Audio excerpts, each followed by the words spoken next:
Welcome, Jason Sands. You are famous amongst the UFO community, brother. Appreciate your time on the show. What a big day. We didn't plan this, but obviously US congressional hearings just happened. Mate, first of all, introduce yourself. Tell me where you're from, how you got into this, and then we just want to dive straight into that hearing. So, All right. I'm Jason Sands. I'm a whistleblower from 2022. Um, Been in and out of all the UAP topics and talking heads, and just been kind of interested to see what's been going on in the community, seeing the hearings today. I know most of hang on a minute. I know the people that showed up today, most of them that were giving testimony. So I'm very proud of them. I wanted to give kudos to them, say good job. That was really well done. So I hope things change. We'll see how it goes. But what got me into this was my own experiences. Pretty much my whole life I've had strange things that I can't explain happening to me. And then when I got involved in the program while I was in the Air Force, I actually got, no kidding, mission time with the legacy program that studies this reverse engineering of the exotic tech that they have. So yeah, I've got a reason for being in it, because there's been some more recent activity with the past 5 or so years where me, along with the other whistleblowers that have recently come forward, had concerns. And I find it very telling that most of them they've all viewed the same sort of concerns I do. So that's something that people really should pay attention to, that these are highly credible people with clearances like myself. Most of them having polygraphs that they've had to take over the years. These are, no kidding, probably the best witnesses you'll ever have on the stand. And they're all saying the same thing, that this program needs to be investigated. And that there's suspects fraud, waste, and abuse of authority, and maybe even crimes that they need to address or explain themselves or something. So that's what got me into it recently, and with Congress. I've done all the same things that David Grush and some of the other whistleblowers have had to go through, with not only going through the NDAA process with Congress on both the House and Senate side, ICIG complaint, talking to Arrow, and also doing my pre-publication letter into the government to discuss what I could say publicly. sure. So I'm fully vetted. I'm fully involved with all that, and that's where I am now. Yeah, man. Obviously, I think part of your job, and correct me if I'm wrong, Jason, was to listen, right? To listen to conversations, to hear what people are saying behind closed doors. And I had no doubts when I first saw your stuff that you obviously had something you wanted to say, right? And you had no reason to lie. You had no reason to cause any clout on this. And you did it in the early stages as well. Sort of the last sort of 5 years has really blown up, and you was right at the forefront of that. So thank you. But also, I've got so many questions for you. I mean, there must have been a moment in your career where something happened before your experience, where something might have tweaked your mind into thinking, well, there's something going on here. The military are so secretive, but can you remember any scenario that may have happened before your experience that made you think, well, they're hiding something here? Um, Inside the military, I would say that when I was introduced to the program, that's when it really became a realization. I had seen a UFO for myself when I was living in San Jose, California, at the age of about 10 or 11 years old. So yeah, I did see some strange stuff. Plus, I've got a lot of other stuff that happened even when I was a small child that involved me and my family members throughout the years, and they've also been with me for part of some of the interviews I've been in, and they were able to confirm that, yeah, what Jason said is true. And I was there when this happened, and yes, I'm his mother, and I'm his sister, and I can vouch for the fact that this is exactly how it happened. So not only that, it's just been a revelation through the years that I was in the program itself. There were some very very strange telecommunications that were tasked to intercept that we had looked at and reported on. Right. And it wasn't always something that you could easily digest. It took a while for even us to listen to and then understand that, wow, did we just hear what we started, kind Yeah, of a thing, because we bombshell, would, bombshell information going into yeah, your ears, right? And you're just like, did I just hear that right? Like, man, yeah. I can only imagine. I can only imagine. And that you must have had sleepless nights over that stuff. Yeah, it did kind of shock me. I am a person of faith, I'll tell you that Yeah. I read my Bible several times through. Um, but yeah, I had trouble really reconciling some of this stuff. And I was like thinking to myself, how do I reconcile this with my faith? And eventually, after I reread my Bible, after I'd been through all this experience with the program, I came to the realization that what I was seeing and hearing was actually the reality of what's in some of the scriptures and older texts that you find in even the Sanskrit and everything else. They talk about the same beings that I kind of was listening about and what they're doing with the technologies. Yeah. And these things actually echo throughout our history as human beings here on planet Earth. 100%, man. There's a lot of metaphors and there's a lot of titles and things in the Bible and little passages that, if you read between the lines, they exist. They're already out there. There's Yeah, something, but yeah, there's just something. It's like a massive puzzle, but there's some truth to each part, and it's insane. I'm learning this as I go on, but yeah, what you just said there will resonate home with a lot of people. It really will. Um, I wanted to talk more about the hearing, but I kind of want to go into your story a little bit now because just listening to you, you made me realize and remember some of the things you said in the past.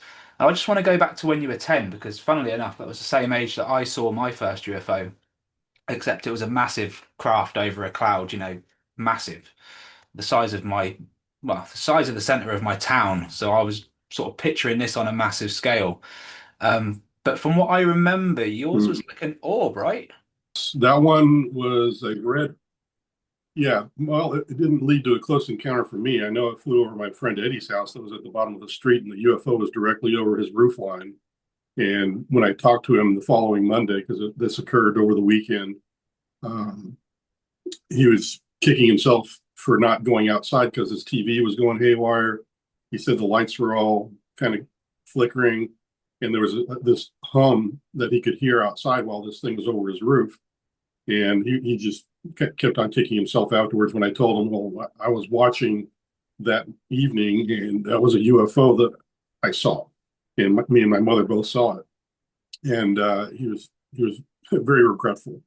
But anyways, yeah, it was a red orb in appearance when it came in from a very high altitude. When I was walking into my bedroom on a December evening, and it looked like it came down from a great height or altitude. In the distance, it's probably about 10 nautical miles from my location at that point, and it kept getting closer. It's flying directly towards my neighborhood and what looked like directly at my window, but it actually ended up over my friend Eddie's house. So as it got closer, I live on a hillside, a gentle slope, and there's about, I don't know, about five or so houses that go down to the bottom of the street. And my friend Eddie had the very last house on the street. Sure. And then the hill, the valley kind of comes in. It's got a gentle dip, and then it rises again to the ranch that was across the street, which has since been built up. But in those days, it was just an orchard kind of a thing. And anyway, as the craft came to the hilltop where the ranch was, it got a lot bigger, and then it continued down into the valley. And just before it got to my friend Eddie's house, it was probably about 50 feet in the air, and there was this huge flash, like a flash cube, like going off on your photo, when you take a photo. Sure. And Like a strobe light and just in its blinked or place, it was just very quick. yeah. Yeah, and it was very white. It was like a white flash of light. So this red orb turned, just flashed white very quickly, like a flash bulb would. And then in its place was this silver disc. Wow. And it was directly over my friend Eddie's backyard, only a few feet from the ridge line of his roof. And then it began making its way very slowly towards the street, which was at the front of his house. So it went from his backyard to the front of his house, which was probably about 60 or so feet. And by that time, I was already freaking out, and I was telling the adults in the living room, "There's a UFO." I went to go grab my dad's binoculars because I wanted a better look at it. My mom followed me out to the front lawn. Um, she saw it as it came out over my friend's house, Ed's house, and he has a street lamp. One of the last street lamps on our street is right there at the end of his driveway. So we got a really, really good look at it with the street light shining on it. And then it only stayed there for a few seconds, and it shot up in the sky. Wow. Not, maybe close to about 500 miles an hour. It was easy to track. And then it rotated around another ball of light as it went, because as it drifted up into the sky again, it turned back into a white light, and maintained that appearance until it got to a certain altitude, and it started rotating around another white light that looked just exactly like it. And then they kind of slingshot it around, kind of rotating around each other. And then the one that my mother and I saw stopped exactly where the second orb was. And the moment that it stopped and remained stationary, the other one shot across the horizon faster than my eye could even keep up with. I've seen shooting stars, and this was quite a bit faster than that. So you're talking thousands of miles per hour at that point. Yeah, easy. This other, yeah. And then my mother and I were like, wow, what was that? We didn't know how to explain it. We just kind of tucked it away as an unknown strange event. But that was my first real UFO sighting at 10 years old. Yeah, that'll sit with you. That will sit with you. So you probably always had that in the forefront of your mind growing up, and you know, you probably had a genuine interest very early on after that. Uh, Reading Yeah. reports, George Knapp, probably didn't realize what he got himself into when he finally took that report on and said, "I'm going to do this and roll with it." And now here he is in the middle of Congress. Um, okay, so that was your first sighting. Anything happened between then and your main one? Once you were in the military and Um, no, it was fairly quiet. I only had some other experiences that were more spiritual for my mother, really. She actually had an experience where she heard my dad screaming her name while he was deployed to Vietnam, fighting in the war there. And she even woke all of us kids up that night because it was the middle of the night. And she's like, "Where's your father?" And she was really upset. And sure. I'm like, "What do you mean? Dad's not here. He's supposed to be in Vietnam, Yeah. And he was running around, even checked the driveway for a car because she thought he drove home or something. And then within a day or so, we got a telegram that said that he had been poisoned that night and was very near death. And that we found out later on from a friend of his that, yeah, he had indeed been screaming my mother's name that night.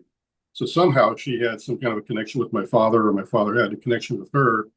And she heard him literally what she thought was screaming her name at the base of the bed in her bedroom.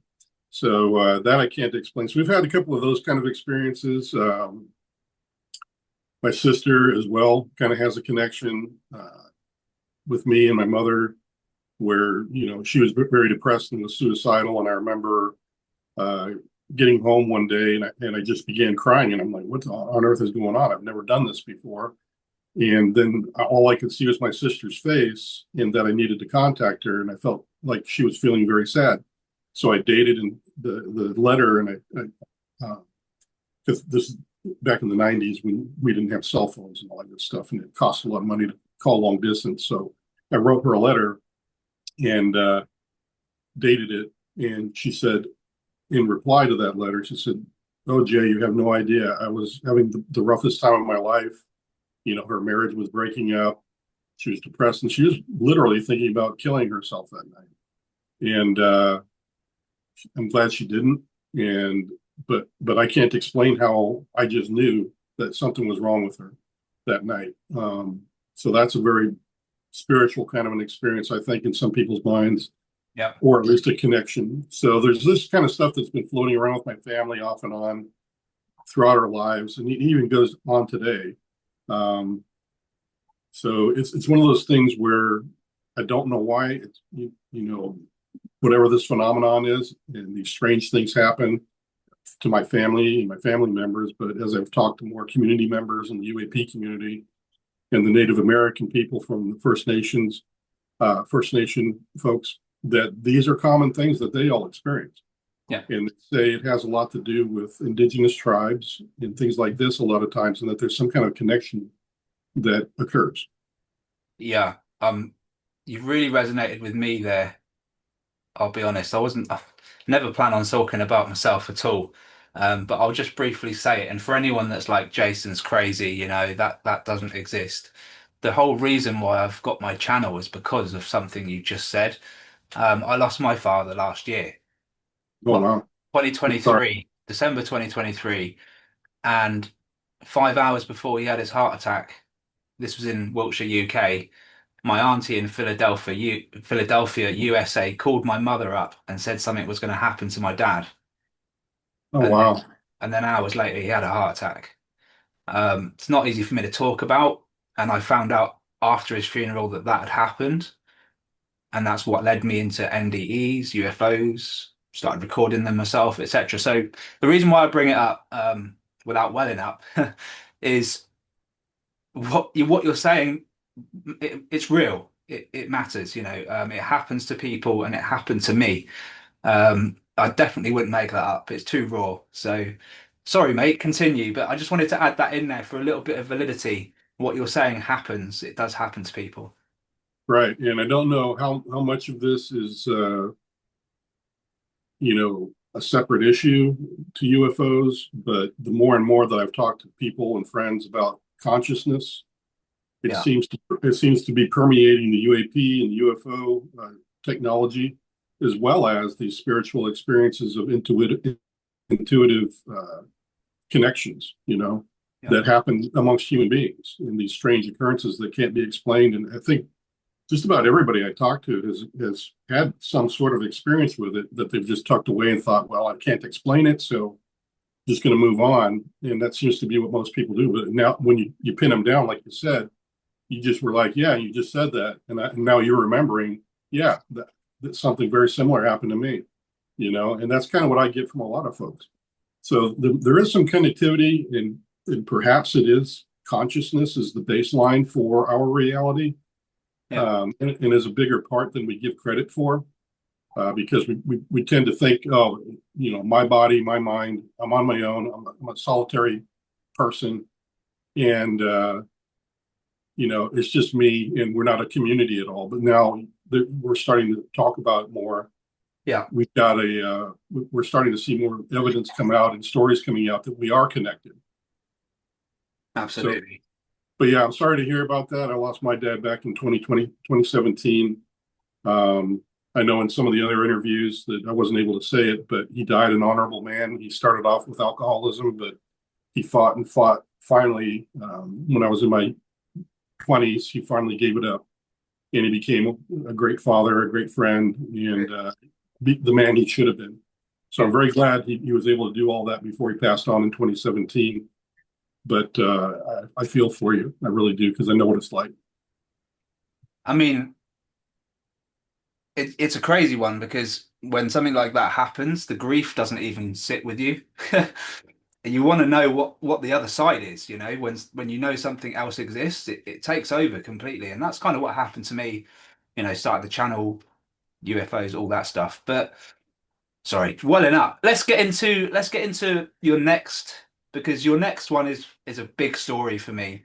You saw a being, you saw a craft. Yep. You're in the near a mountainside, is that right? By the desert? Well, we're in the desert in Nevada.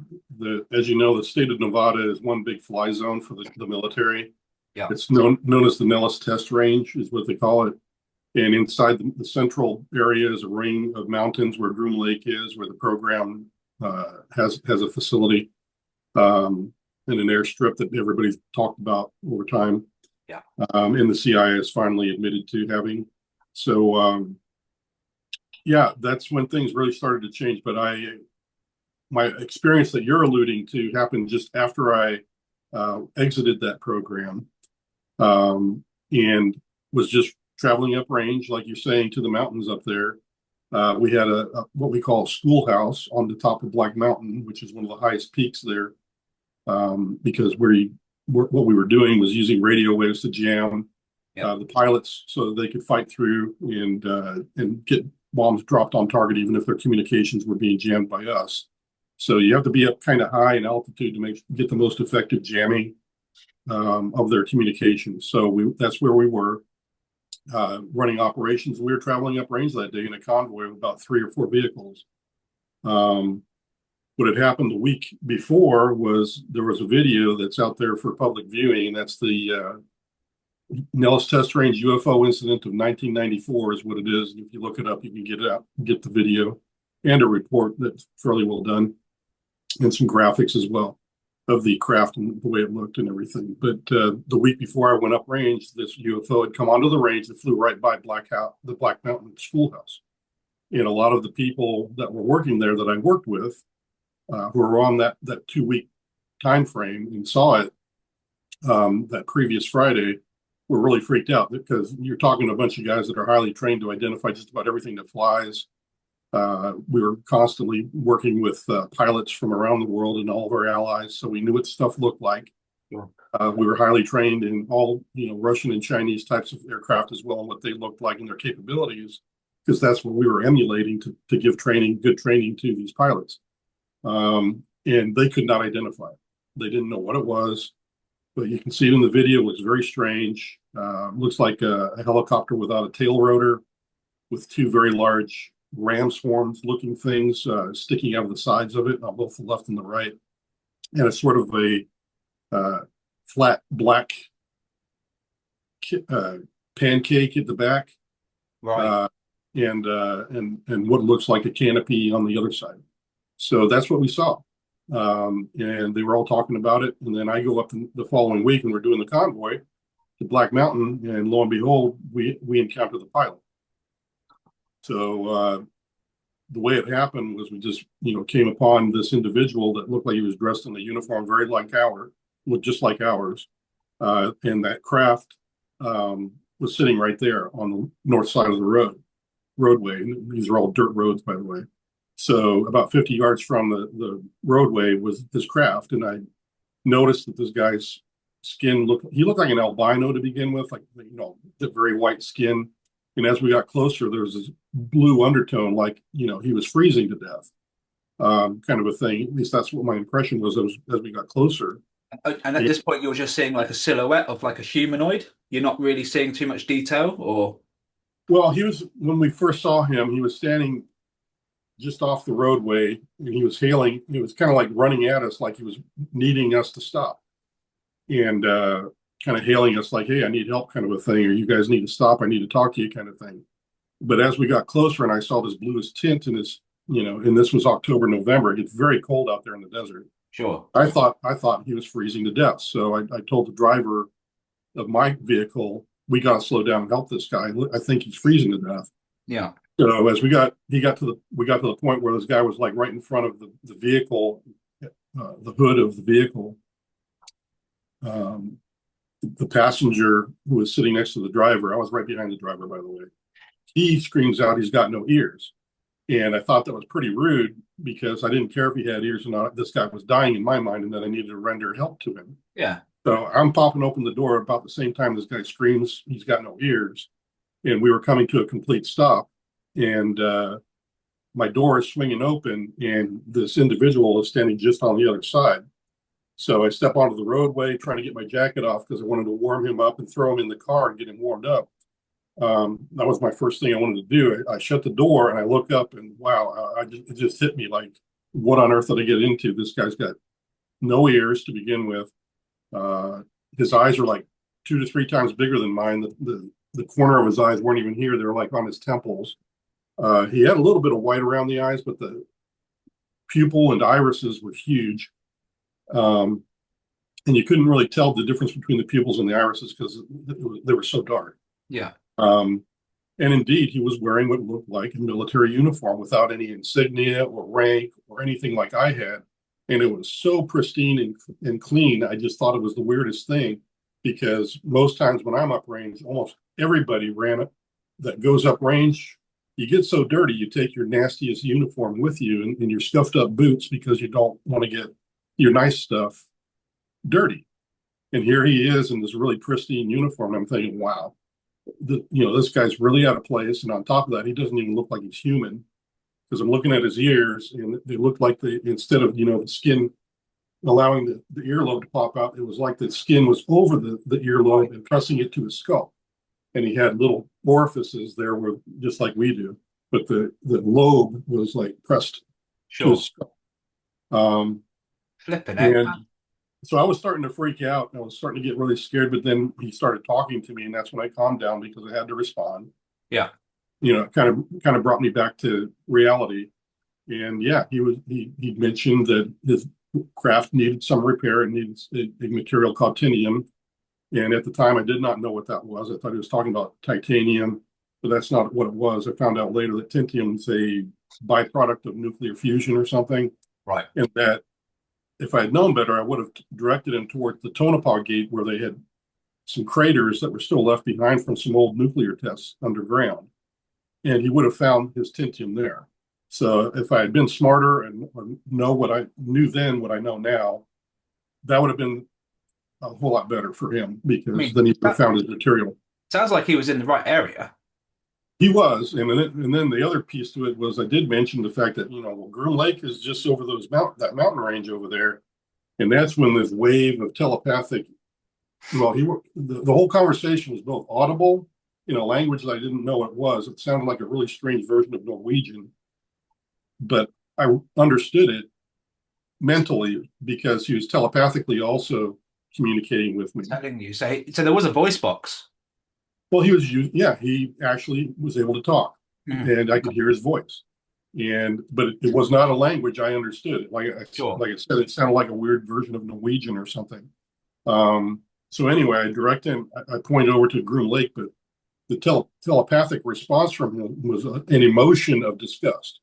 And at the same time, he tells me and communicates to me telepathically, I will not ask those barbarians and murderers for anything. Um, and I was like, oh wow, Uh, but the emotion was so strong, I thought it was me feeling disgust, and I had to have the wherewithal to think, wait a minute, I'm not disgusted with these people, but he is.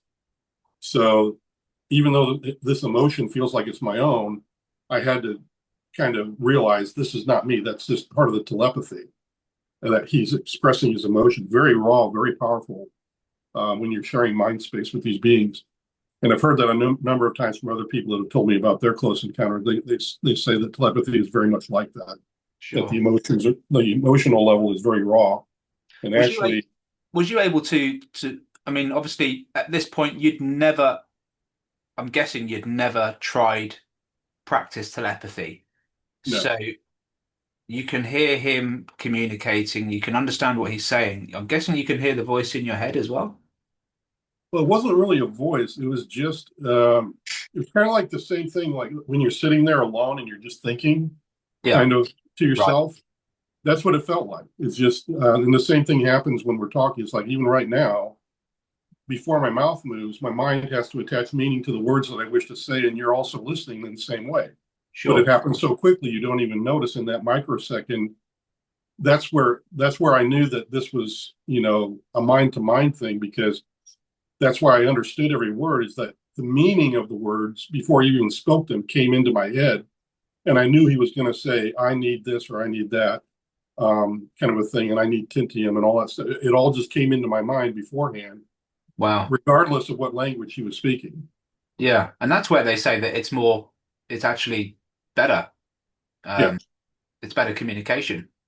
Yeah. So I'm Efficient. getting them. Yeah. So I'm getting meanings in my word of the words. However, it's not like I'm getting dictated to like an audible thing in my head where I need Tintium, I want this. And, that's not what's going on in my head. I'm just feeling the meaning of the word is what really is happening. Sure. Wow. I don't know how to explain it any better than that. It's kind of confusing and hard to talk about because it's a very it's a type of communication we're not used to, but apparently for them, it's very common, thing to hear about that in the abduction cases and everything else. And on top of that, I've been asked also, did you get a headache or were you dizzy? You know, and I'm like, no, it felt very natural for me to understand him telepathically. Honestly, it was like a natural thing that we can do, Yeah, that and we can receive.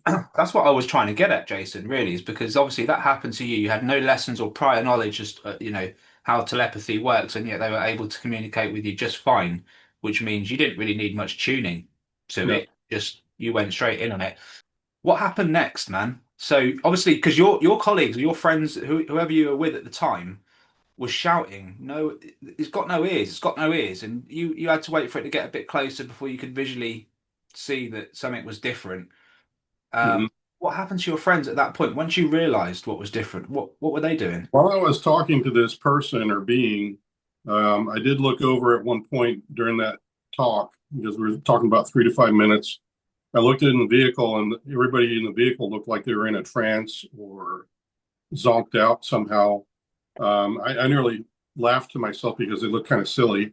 Um, but I was still having the conversation, so I paid attention to that more than what was going on in the car. Sure. So I suppose, but they were in that trance until after this entity realized that I didn't have everything he needed. Because the last thing I think I said to him was, well, I do go to college in town down in Las Vegas, and maybe one of my instructors knows a metallurgist that could help you identify what this is and help you. And after that, he seemed to be, he was done with the conversation. There was no goodbyes or anything. He just kind of turned and Wow. off he went. Got back in his vehicle, and as he was rising above in this craft over the roadway, and then he floated off towards the south. That's when all my friends in the car started coming back too, and it was like as if nothing happened, and it was like they were turned off and turned back on. And now I was in shock, and they noticed the time and realized that we needed to get to the schoolhouse and start setting the equipment up because it was getting really close to when what we called the push was going to happen, where the aircraft begin to need their training. So we had to get that equipment set up. So we all kind of raced up to the mountain to get that done. Um, so I'm not sure if any of them remember it. I really don't know what the other passengers in the other cars saw or even remember. Maybe they were in a trance as well. I have no idea. I didn't look back at them at any point. So I have no situational awareness at all as to the other people. All I know is the people in my car, they were aware up until the point that he began talking to me. And at some point, they went into this trance. And I remember only the driver, I think, remembered any part of that because I have some missing time at lunchtime where I received some sort of a star map, which I think is where this entity was from, which was in the constellation of Reticuli, I believe. At least that's what somebody's trying to tell me because I drew a map of it and gave it to the UAP task force people at their request. I didn't ever work for them, but I was part of their forum that analyzed some of the videos that they were looking at the time. And one of them knew the star system. They just said, "Do you know what that is?" And I'm like, "No." They were like, "This is the constellation Leo." I'm like, "Oh, well, that's great. I never knew that. I could probably only identify the Big Dipper. That was about as much as I could do." Sure. So I'm like, "Gee, that's great." So like, a real star system has been emblazoned into my head for ever since that encounter or that missing time over lunch. I also have a scant memory of being about 150 foot above the roof line of the schoolhouse at the top of Black Mountain, and I don't know where that comes from either. But all I remember is that day at lunchtime, I had this really weird feeling, even though it was really cold outside, to go eat my lunch outside.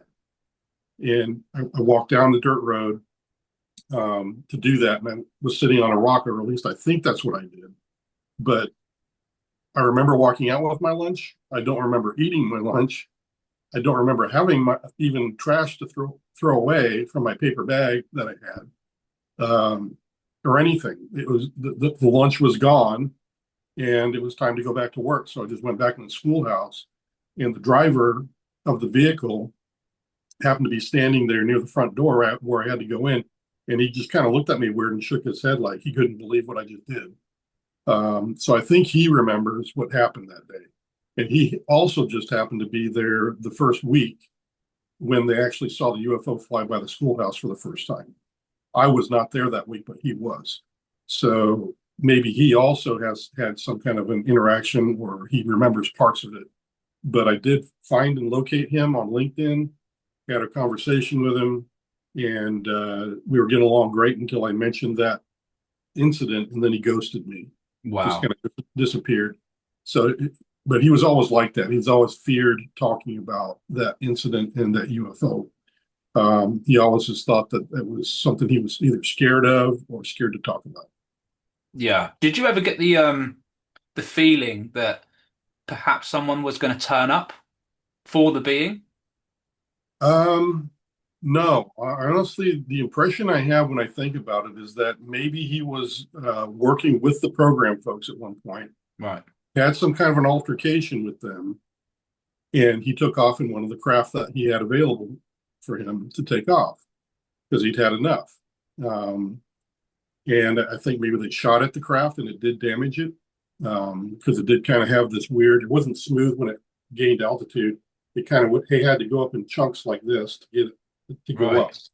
So I think that was an aspect of it that yeah, it was broken, but it wasn't totally broken. Just kind of like a having a flat tire kind of a thing where you can still operate the vehicle, but you just have to be careful. Um, so same thing for him. But I think that's what happened was perhaps he was actually working with the program folks. They pissed him off and he left. And Wow. they tried to shoot him down. I think that was the situation he was in. Um, and that's why he was probably wearing a uniform as well, is that he was working with us. And maybe when they work with us, they're that maybe that's the way to identify the ones that are working with us or not.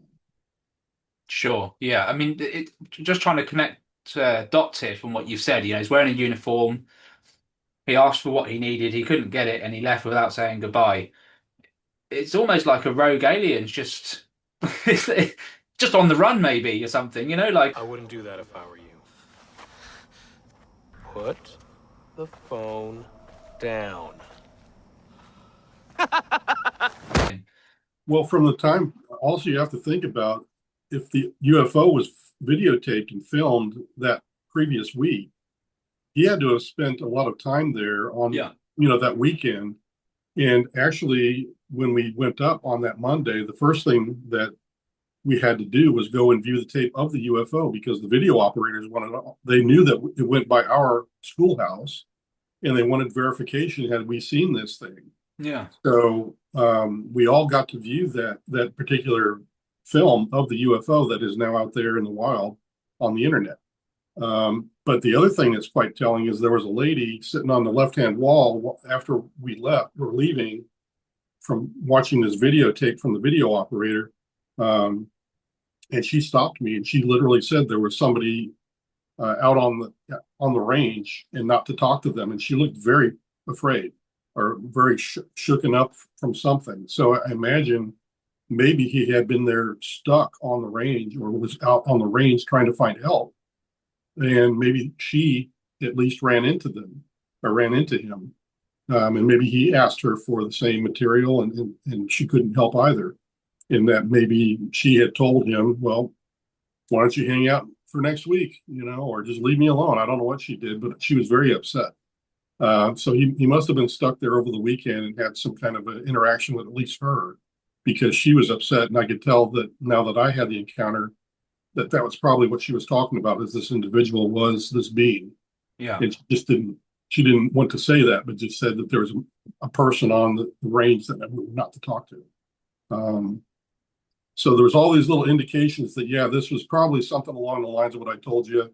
The only thing that makes sense to me in my analytical mind as being an intel guy is, yeah, he probably had an altercation, was working in the program, and for whatever reason of his own, he took off in one of the craft and they tried to shoot him down and were unsuccessful and couldn't find him Mm. for that weekend.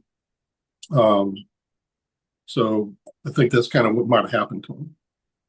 I wonder if he got in trouble for that, for essentially engaging with someone outside of the program. Well, I don't know. Telepathically, he didn't seem to be fearful of anything like that. I never detected in any of the residue emotions from him. All I got really from the emotional state that he was in was that he was very calm, very civilized, Hmm. very polite, um, and just straight to the point. He didn't like talking. When he talked, it was very direct and very to the point without any, chit chat or anything else. It was always just, I want this. Do you have it? Kind of thing. Yeah. Very, very straightforward. So he was like that. So very focused individual. And the only thing I felt was that very strong emotion he had of disgust when I mentioned Groom Lake. So I know he did not have a favorable opinion of those people in the program. Maybe he just left there. Yeah, And well, the to irony me, is you're just trying to send him back. well, they could have. Who knows? Maybe he did get imprisoned or something. I Hmm. don't know. His, They his do. general attitude makes me feel like he's military. I mean, obviously with the uniform and stuff, and his general Yeah, attitude to what he was saying, it does sound like yeah, he's military background, even if he's not from this planet or from somewhere else. yeah. I've had other folks that read on that forum for the UAP task force that were trying to figure it out as well. That perhaps everybody kind of arrived at what I just told you, but they were saying other things like, yeah, maybe he's a hybrid. Maybe he's part of the agreement with technology exchange that he's supposed to, help out with certain things Sure. with the humans, kind of a thing. And just for whatever reason, maybe one of the security forces people or somebody just really got in his face and it really upset him to the point where he wanted to leave. He took off. They tried to shoot him down or gave Yeah, him a dud ship or something. Something went wrong. right. Um, Man, we can only speculate at this point, but it happened. It happened to you, and your story's never changed, mate. It's never changed. Um, let's move back to the hearing because they've just shown a really compelling clip regarding an MQ-9 drone firing a missile at what looks like a UFO. I mean, what We did you were make? What did you make of that That clip? was very typical of the MQ-9 footage that we would always see in our inbox when it came to the UAP task force imagery and videos that they were wanting analyzed. The forum was made up of people that did not work for the UAP task force directly. However, they did participate on the analysis because you've got imagery analysts from both the military, the CIA, the FBI, you name it, in academia was involved in that too. So a lot of very smart people, really great analysts, and we would debate back and forth about this, that, or the other. Some people were great experts on the camera and the camera's capabilities and whether something was an anomaly or an artifact that was a false positive. And they could also determine, yeah, I don't know what this is. This looks legit, like it's not an artifact, as far as I can tell, kind of a thing with the responses. And the video they showed at the hearing today is probably one of those. Let's put it up. I've got it. All right. Yeah. Nothing like looking at UFO footage. Nothing like it. Nothing like it. Let me just pull it out of the file.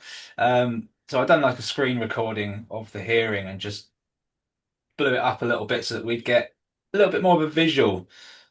Here we go.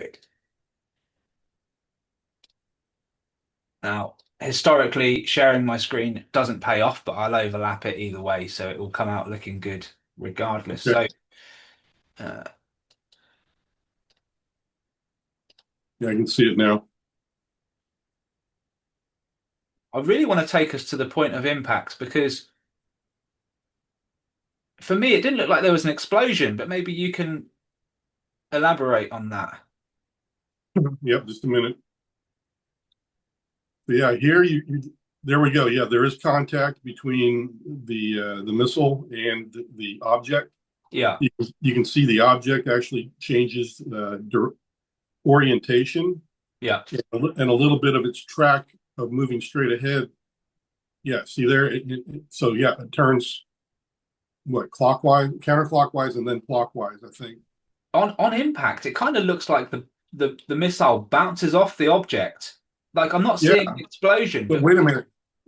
See, now here's the stuff that we would argue over. See, now if you yeah. can get to the point where it does make contact on the craft, Hmm. I saw some kind of either emission of either energy or Yeah. something else.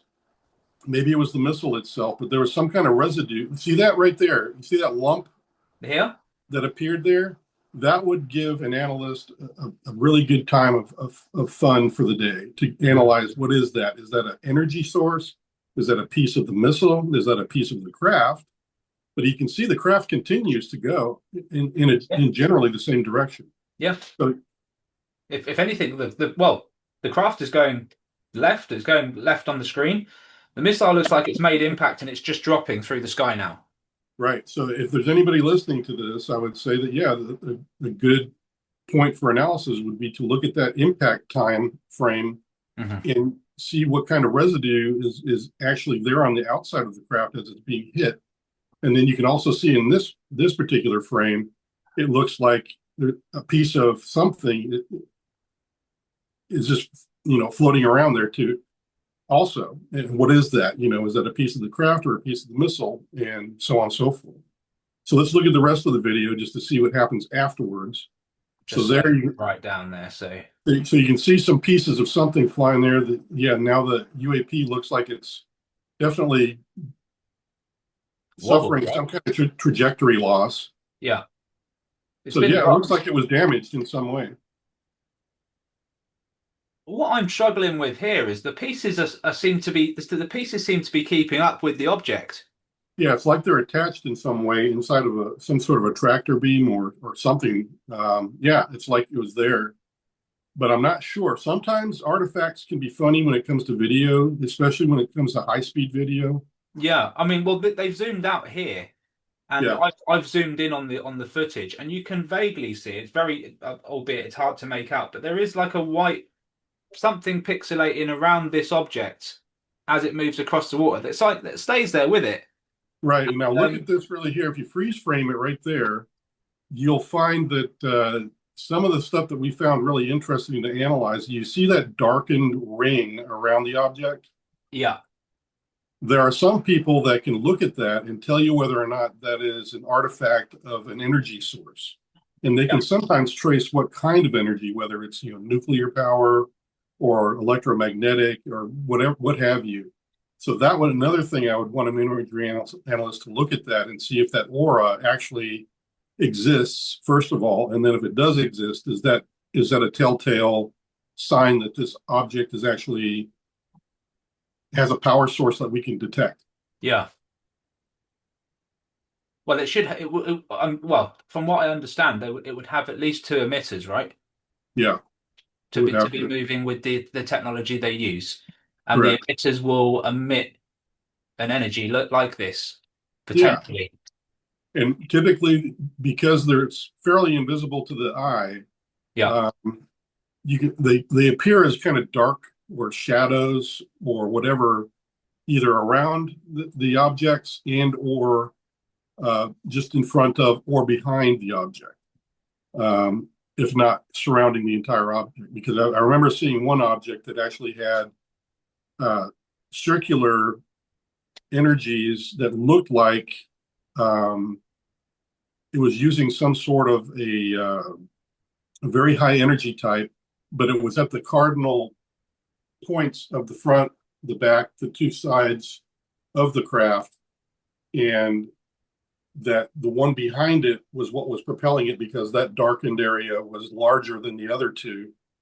And I think the analysis probably, if it had maneuvered more than it was, what I would have thought is that something would have been telling is if the dark spots, like if it turned left, you would have seen in the opposite direction that shadow would have increased in size, just like the one, since it was traveling in one direction, it seemed like uh, right behind the craft, it was larger, dark shape, and then it was pushing it along through some sort of energy source that was increased at the back of the craft, yeah, so it could get forward motion. And likewise, you could do it left, right, up, down, same thing. Yeah. So that's kind of what the analysts are looking for, the UFO analysts, or the ones that know anyway, is Yeah. the dark points, and that sort of determines where, how the object is being powered, and I guess direction in which it's going to be propelled in Yeah. some circumstances. Yeah, I've got loads of footage. I do go live from outside my window and Hmm. capture some strange stuff, with the bubble around them, and I've always kind of got an idea, but it's just amazing that they're out there, first of all, in numbers, that they can do this. Hmm. You must have been over the moon. Did you see that clip before that hit Congress? Not that particular clip. That one must be newer since I left the forum. I haven't Mhm. been on the forum for years, but I've seen very similar types. Some of the other ones that I thought were more telling than even that one that we just saw was ones where you could see them, doing maneuvers that are insane, like, right hand turns at Mach speeds that Yeah. would have killed, one of us Mhm. if we had done it. And we've seen that. And of course, you've also, probably seen some of the videos that have been leaked out about transmedium where they are. There's one from the Navy where the craft actually, the operator says splash, splash, and went in the water. It goes down. That's another thing, you don't always get that. Like I said, getting consensus on any of these is a real bear because there's always arguments left and right. Just like when we're going through a new scientific theory, there's arguments for and against, and you just Yeah. have to pay attention to it all. But eventually, the truth comes out. Yeah.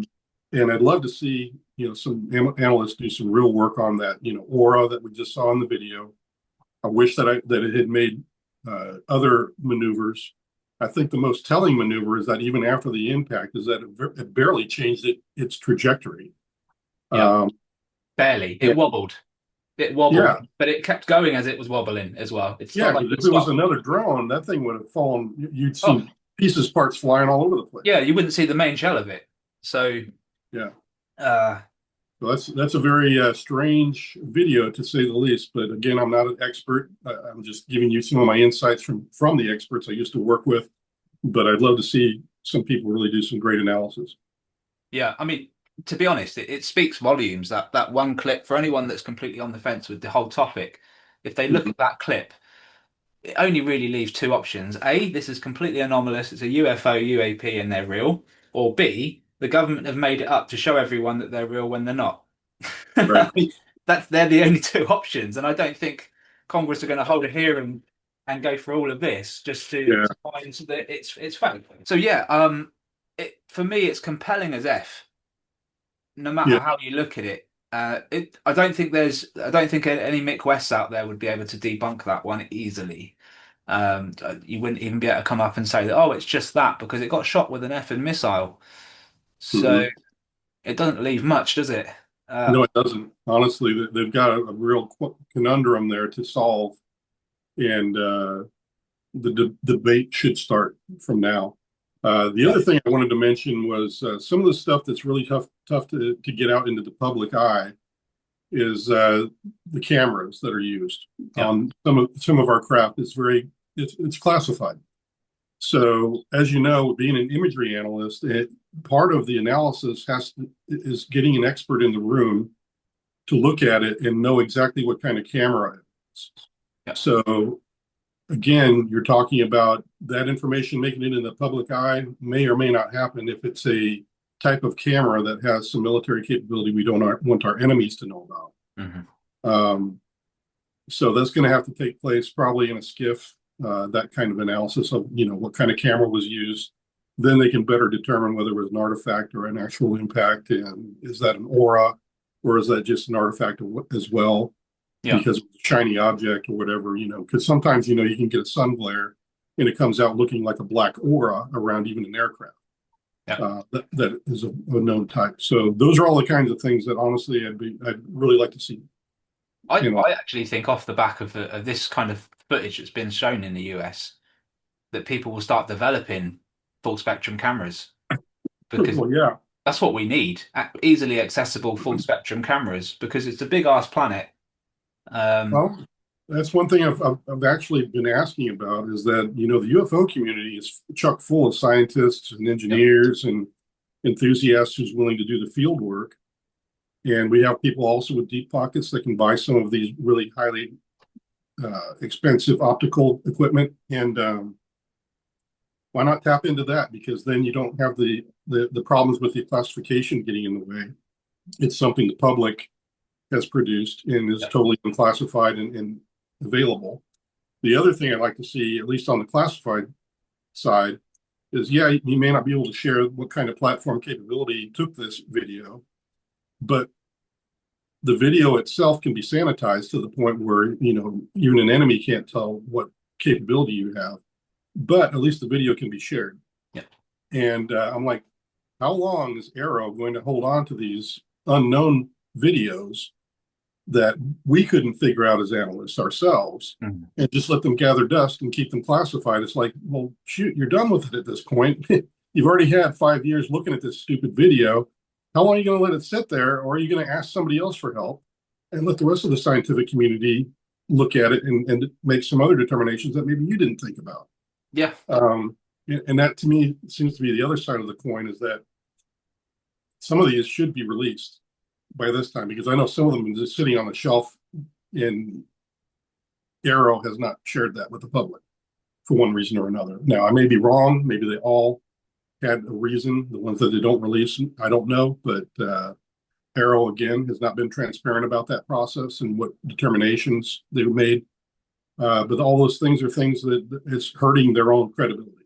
Oh, So, it's completely gone, isn't it? They got grilled again in Congress earlier on. I'm sure you heard about it, but I think everyone in that room today knows that Arrow have not been transparent about anything. Uh, well, not the important stuff, anyway. Not well, the. it's proven to be very ineffective, because what they thought it was going to do was solve some problems and get transparency. None of that really has materialized. I mean, they told us little tidbits of this and that, but it was always followed up by a bunch of denials and I can't tell you this and I can't tell you that kind of stuff. So to Well, they said me, they would start disclosing, and they haven't, have they? no, that's the whole problem. Besides that, who on earth would ask DOD to investigate DOD? I know, right? I mean, come on, man. These are the people that run the freaking program. It's kind of like asking the mafia, hey, Yeah. Guido, why don't you go out there and tell me what you think about what you're doing? Come on back and tell us what a great job you're doing. And of course, they're going to come back with a flowery, awesome, oh, nothing's happening here. And all the time they're murdering people and, extortion and everything else is going. Yeah. But I'm not saying that the program people are doing that, but I'm just saying that why on earth would you tell the same organization that you're having eyewitnesses say that there's a problem here investigating themselves? Well, It's totally, I mean, to me, excuse the language, that is ass. no, it is. It is absolutely. No one's going to get to the bottom of it. No one's going to make any right decisions if they are looking out for themselves. I think we've learned that over the years. Yeah. Uh, it just makes sense. Jason, mate, it's been a pleasure talking to you. Honestly, do you know what? I think my audience would love it if you were to come back maybe at some point and analyze some of the footage that they've been capturing. I've got a whole load of people behind me that record the skies, Yeah, and I love that. they've captured some stuff, man. They capture in saucers, jellyfish, class 7 jellyfish, all sorts of stuff. And Oh yeah, I've got a huge network of both analysts that I used to work with and people that have followed me that are also great scientific people, and even congressional and what have you, and journalists, mm, research, all sorts of people that I could tap on the shoulder and say, hey, you know, let's get a team together and let's see what we can do on our own. yeah, yeah. I mean, I've been doing it for a year. I've had loads of people now, for a few thousand people now recording, one or two every other week, Mhm. are capturing something Yep. amazing. And it Yeah, just what goes to I can show. do is, yeah, if you get me in touch with them, I'd love to look at all that stuff. Like I did just here with that video. I mean, it's the first time I really looked at it in an analytical sense at all. But I can point to things that, oh, I know how to find out the answer to that, aura thing. I have Yeah, an answer to, analyzing the track of the missile and the craft. There's people I know that can analyze that. So, and I'm sure the other people could say the same thing. especially people in the intel community and stuff like that. So why not? I'd love to explore that. Awesome, man. Awesome. Well, look, you're only going to get good footage from us lot. We honestly like the whole. We're screaming for scientists to go. You know what? We've developed a new camera. We'd be all over it. Um, Yeah, I think it's time we got organized on the public side of this and the international side to this, because this isn't just happening in America; it's happening all around the world.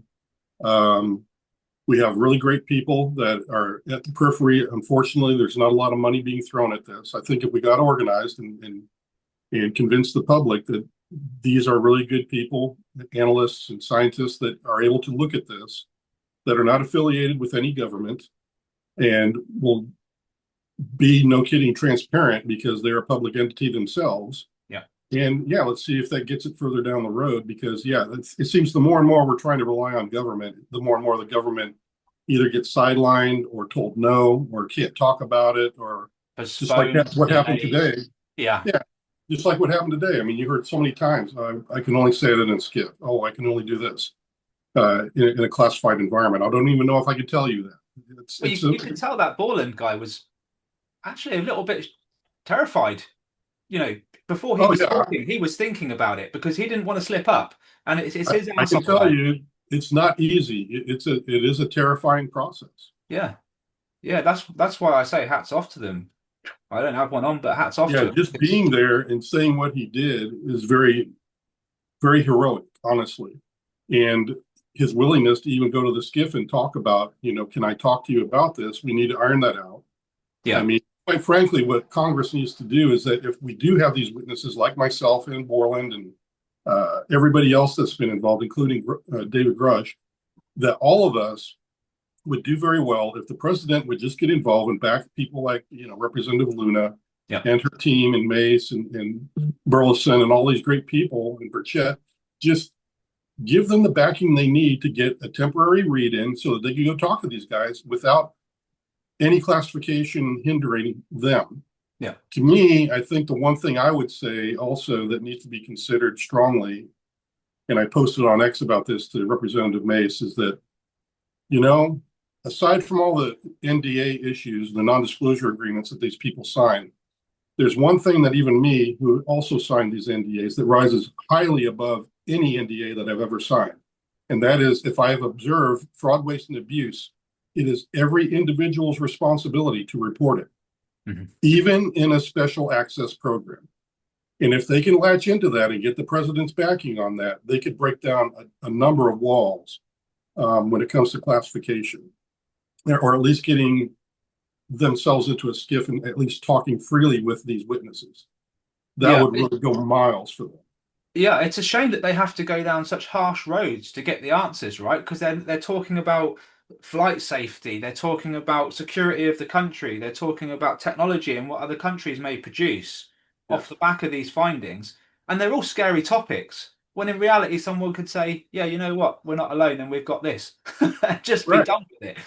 Well, the first issue is declassification, Yeah, but I doubt if that's going to happen. They're not going to declassify the no, entire project, no. but you can do some temporary read-ins for oversight committees in Congress and go into a skiff and then talk about the stuff.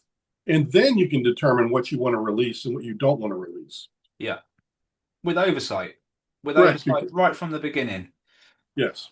And I think that'll get us further down the road, because then you're not really talking about declassification. You're literally talking about, was this fraud, waste, and abuse by lying to us all these years? And you won't get there until you've actually gotten some read-ins from people that matter in the oversight committees.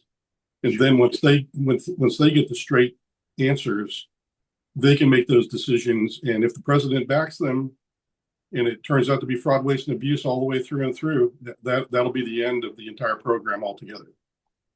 And the only issue that'll be remaining is it a national security risk or not? Yeah, yeah. Because I suppose we have made some breakthroughs in the technology that relate to some of our weapon systems and things like that. Just simple things like fiber optics might have been something that early on led to a lot of other things. I think well, I think we came into that fairly easily, to be honest, with the fiber optic side of things. It changed everything we know. It was late 90s, wasn't it? So Yeah. And it's kind of hokey the way that it ended up being in the lab that it ended up being discovered in. It was almost like they were handed it. yeah, yeah. And then all of a sudden, oh, eureka. It's like, no, you were handed this piece of material and now you've found a way to manufacture part of it. And you find out now that you can use it in electronics and computers. So I think that's one way that happens, things can happen for us. But they have to do this step by step. And I mean, that's my opinion on about, some of the solutions, if I was able to talk to Congress about that, um, and get my clearance back to go talk to them and things like that, that would be great. But yeah, it's horrible the way that. Again, just what you just said there. It's just another hurdle. Why couldn't you just? Why aren't you able to write a letter and that get read and listened to? Instead, you've got to have some kind of clearance to even take that step. I mean, it's Right. I can't even go into the skiff without even if I get a temporary read in, that would be the only way to do it. yeah, That's all. yeah. Right now, they can't even invite me to the skiff to go talk about the rest of this. Madness, madness, and everyone wanted to see like the likes of Herrera up there talking today. Um, there's so many people that want to speak and probably could and give us a hell of a lot more. Right. But I don't think it's really needed. One last question for you, Carl Yeah. Nell.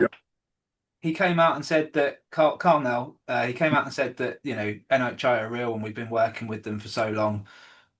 When someone of that caliber comes out and says something like that, why do Congress need any more clarification on it? Um,